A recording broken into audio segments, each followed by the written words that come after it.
A survivor contestant brutally attacked on the street in Santa Monica. She was stabbed and beaten on her way to teach a Pilates class. A homeless woman is now in custody for the attack and is also accused of 2 other attacks that same morning. KCAL9's Candace Crone live in Santa Monica. She spoke with a friend of the victim about what may be behind the attack. Candace.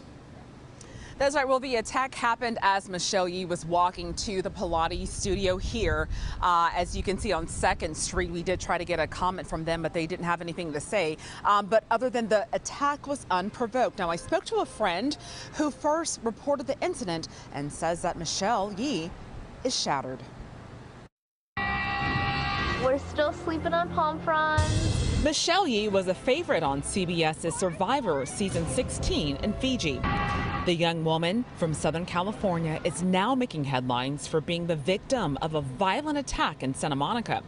Last Thursday, police say Yee was walking to her Pilates studio on 2nd Street when a woman hit Yee with a metal pole and stabbed her with a knife. Canadian journalist Mertz Jaffer, who's a friend of Yee and broke the story, said she's devastated by what happened. It's one of those things where it's like I wasn't surprised, which speaks volumes, like given the number of incidents like these that are happening, across the U.S. Yee was heading to teach a Pilates class at 6 a.m. when police say a woman who was reported missing from Fresno assaulted her.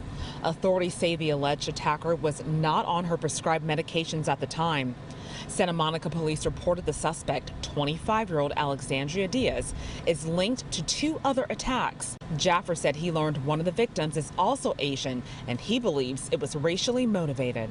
At the time, she wasn't sure if it was sort of like a hate crime or if it was motivated by race or something. I mean, that was the assumption based on sort of the identity of the other person that was attacked. Investigators say they have no information to determine if Yee's attack was a hate crime, but they are still investigating.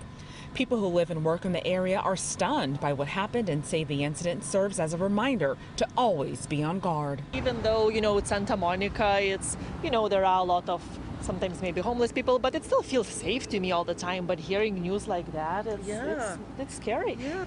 I always make sure I'm walking with somebody. I don't do it by myself. And Yee did go to the hospital to get checked out. She is expected to be okay. Her attacker was booked into jail. We're live in Santa Monica. Candace Crone, KCAL 9 News. All right, so scary. Thank you, Candace.